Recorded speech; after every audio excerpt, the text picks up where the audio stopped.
Right. Hi. So we're here today talking with Jules Hobbs because we have the festival going, ProAct Fest, and Jules and her show is participating in the ProAct Fest. My name is Anabell Ramires, and I am the coordinator of the festival. And I'm very pleased to talk today with Jules. So, if you can start introducing yourself and your company, would be really nice. Lovely. Well, my name is Jules, Jules Hobbs, and I run a company called Finding the Will. And I founded the company in 2007 with my very, very dear friend, Richard Curnow, who currently is at the Edmonton Fringe performing in one of his own shows on the Edmonton Fringe, which is brilliant. So yeah, we've gone global this week. And the idea of the company originally, Finding the Will, was that we take Shakespeare into primary schools and special schools here in the UK. And that still is the main bread and butter focus of the company. We introduce 6 plays to children from the age of 4 all the way up to the end of primary school. And it was as a result of that we started to write our own shows, because we used to say at the end of the interactive workshops with the children, that's all Shakespeare wrote. What do you think happened next? And they would give us some ideas. And so we thought, well, maybe we should write some of these down. So we developed a series of plays that come under the banner title of Bard Heads, which are 50-minute monologues. And they are what happened in the years, months, sometimes centuries after the end of the play to the characters that are left at the end of a particular Shakespeare play. And we wrote them so that you don't have to know the original play. They're written in modern English. There are nods to the original text, but it's not Shakespeare as such. And then people asked us after a while for a show that was with two actors. And so Richard, who always had a thing about the Taming of the Shrew and hating the play, and as we all do, think, God, how could you possibly perform this these days, with the misogynistic message that it seems to have.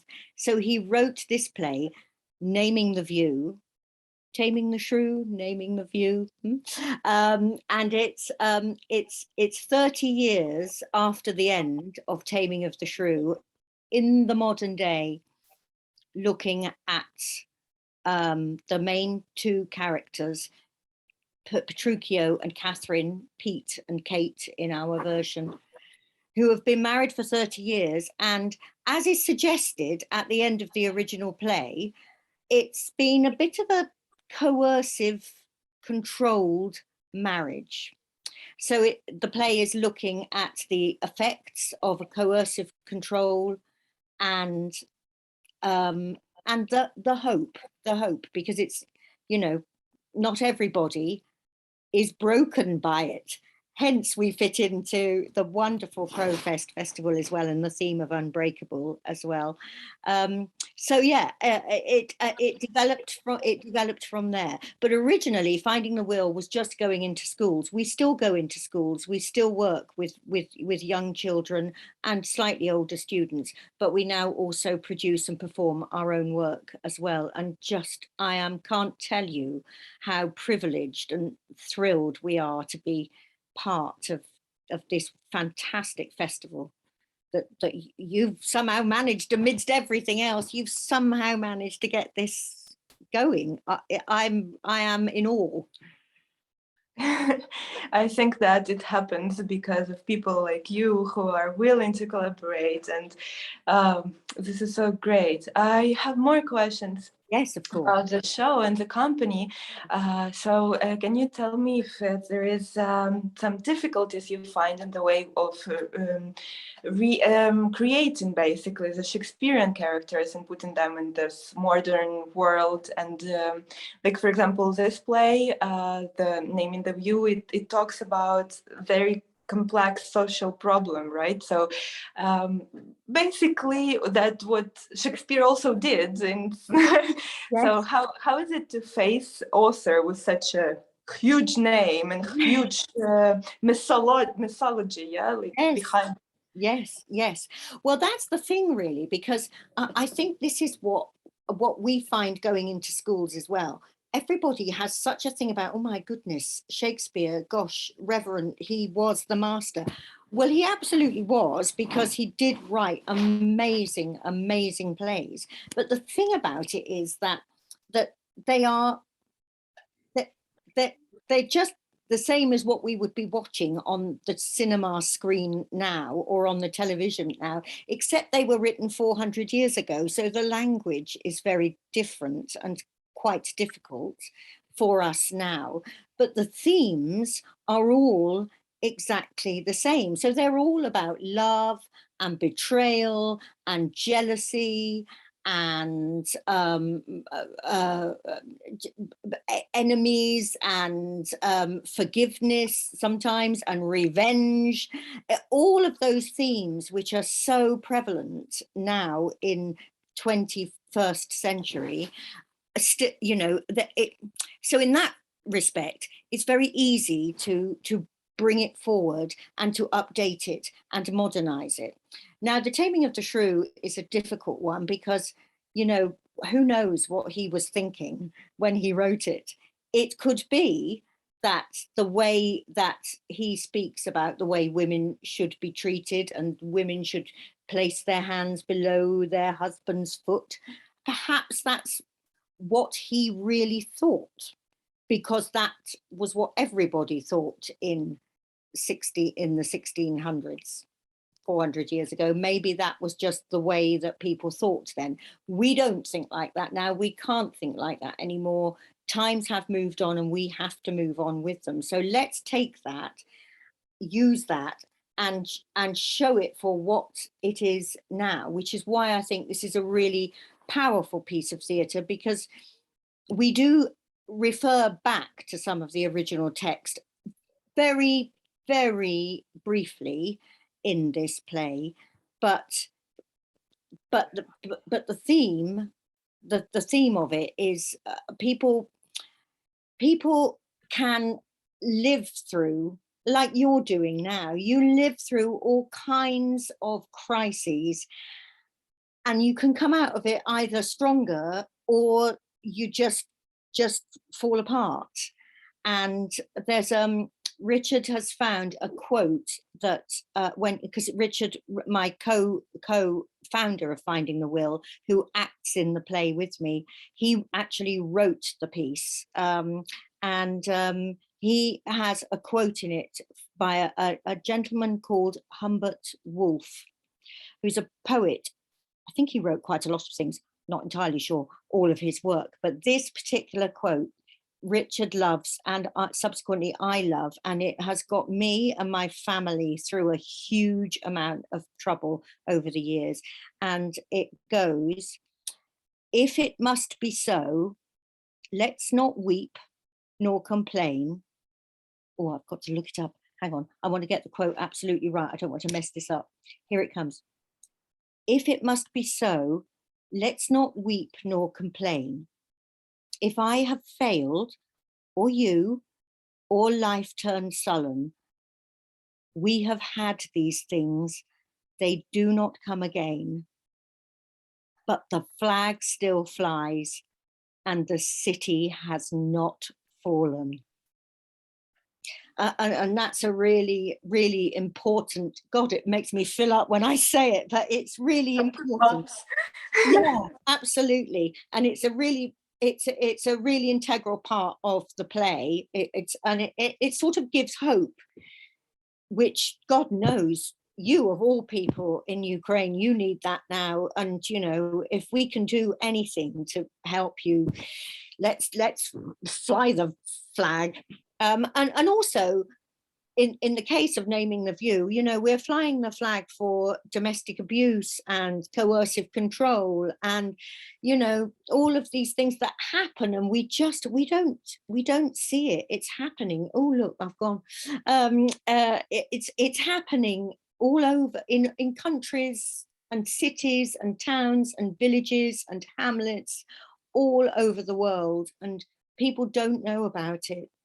And so if we can do a tiny bit to raise awareness, then that's what we want to do. And we were lucky enough to get an Arts Council grant, so we were able to film this, a performance of this, in a studio earlier in the year, which is what we'll be showing at the festival, the filmed studio performance, because during lockdown that we all went through, we all thought, oh gosh, you know, this is when domestic abuse and coercive control can really take hold, and this play that shines a light on it and holds a mirror up is not being seen because we can't go out and perform it. So we really want to film it, so more people can see it. And now I've discovered Scene Savers.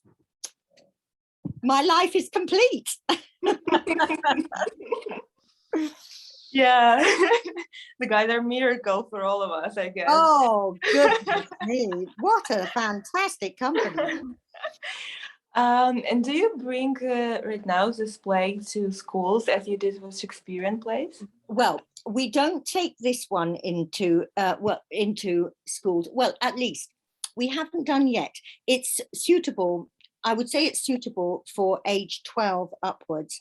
It is actually, would be a really good play for sort of 16, 17, 18-year-olds and universities maybe, because it might start to raise awareness of coercive control and what you do and don't have to put up with.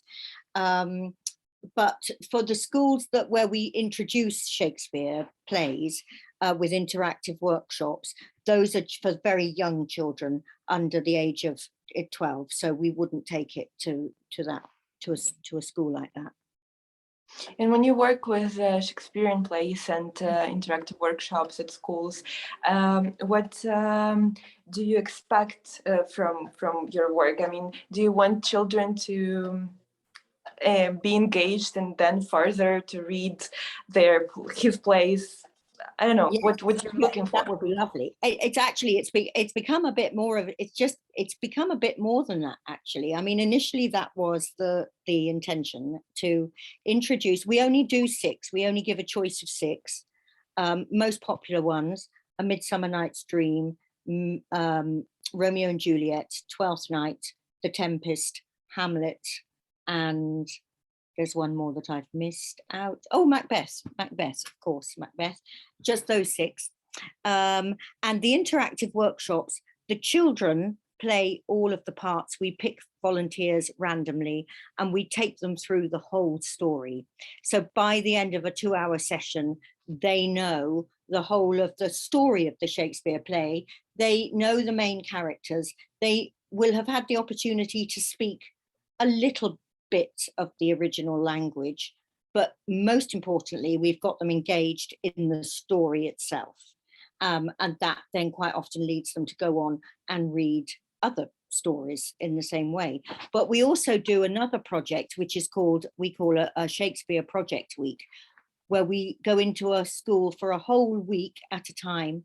We start with the workshop, and then we divide the play up into 8 different sections, and the children are put into 8 different groups, and 2 practitioners go into the school, and we work with each group twice during the week on their particular section of the play, which is updated, and a lot of it in modern language, but some of it in the original Shakespeare language, a little bit of it.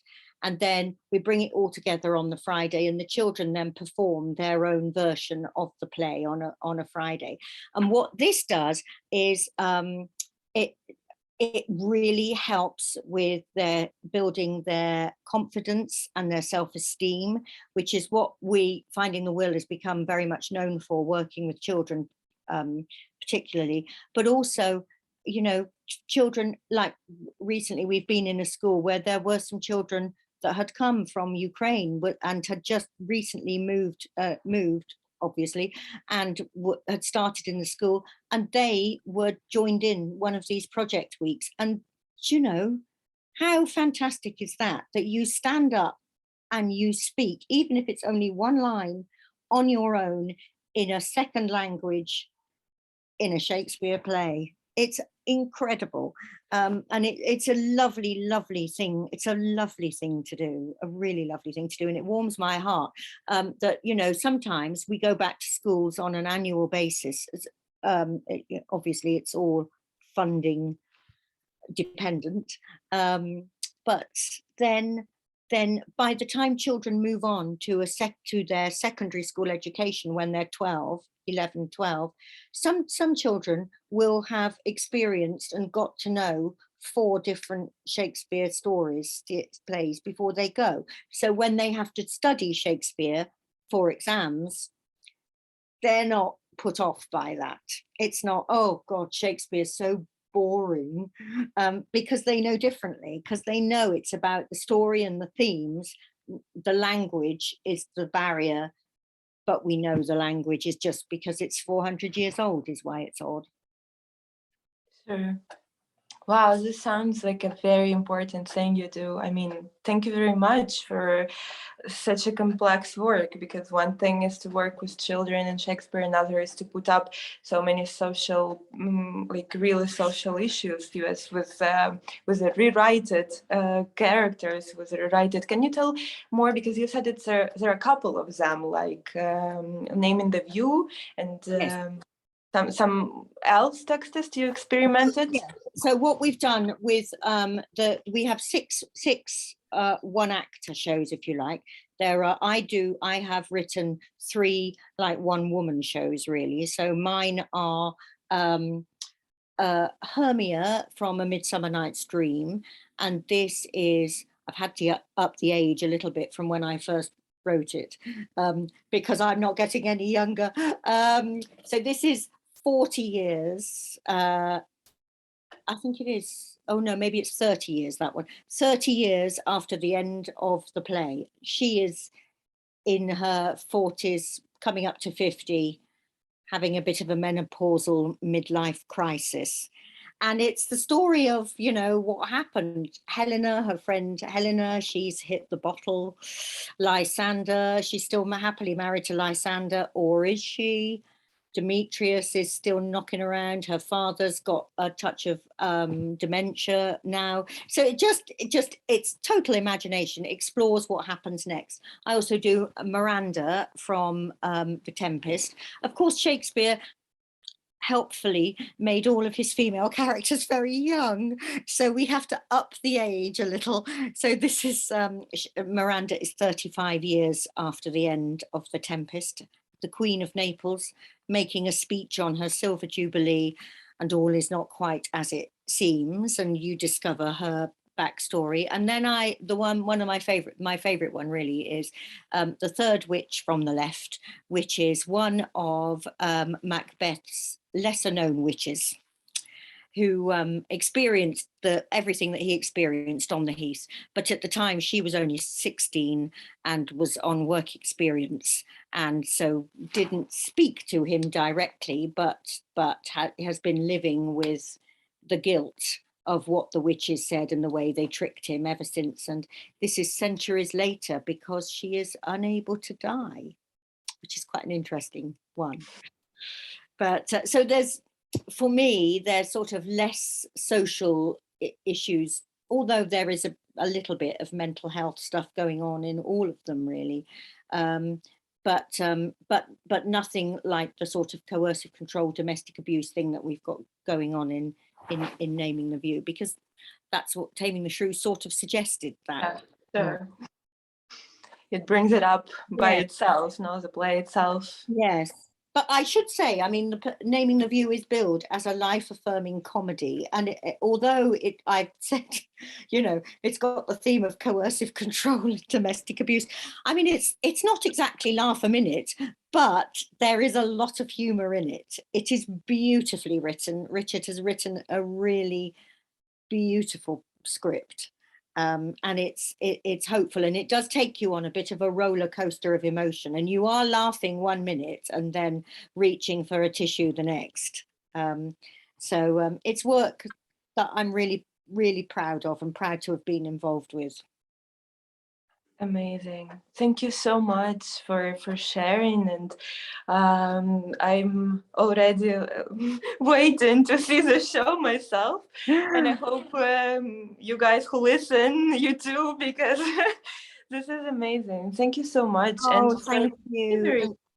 Because I know that it takes a lot of bravery to face Shakespearean take texts and go dive deeper in developing the characters. So but it's really, I think it's really, really important that people don't get hung up on the Shakespeare aspect of it, because that sort of is just a peg to hang it on. It's actually, they're all of our work is all standalone theatre. You don't have to know anything about the original to get something from the play itself. But thank you for putting on I mean, how brilliant. I cannot believe when I say to people, did you know there is a festival and it's going on in Ukraine right now? And they go, what? It is extraordinary. I've written today, oh, I hope they pick it up. There's an institutional program here on the radio, BBC Radio 4, Woman's Hour on BBC Radio 4. I have written to them today, flagging up all the women that are involved in this festival. And you've got to take this, you've got to look and do an article on this on national radio this week. So we can, fingers crossed, somebody will pick it up. But, it's just brilliant what you're doing. Brilliant. Sometimes you just need to do what you have to do. That's all. You absolutely do. You are so right. You've just got to just go for it, haven't you, really, sometimes? But it's still remarkable, remarkable. Thank you so much. I enjoyed the talk a lot, and very, very nice to meet you. Looking forward to the show, and I don't know, someday meeting you in person. And wouldn't that be wonderful? Wouldn't it be wonderful? Yes, let's hope. Let's hope. That would be fabulous. Thank you so much, Anabell. It's been a real, real pleasure to talk to you. Yeah, me too. Have a great evening. Yes, thank you. You too. Thank you so much. Bye-bye.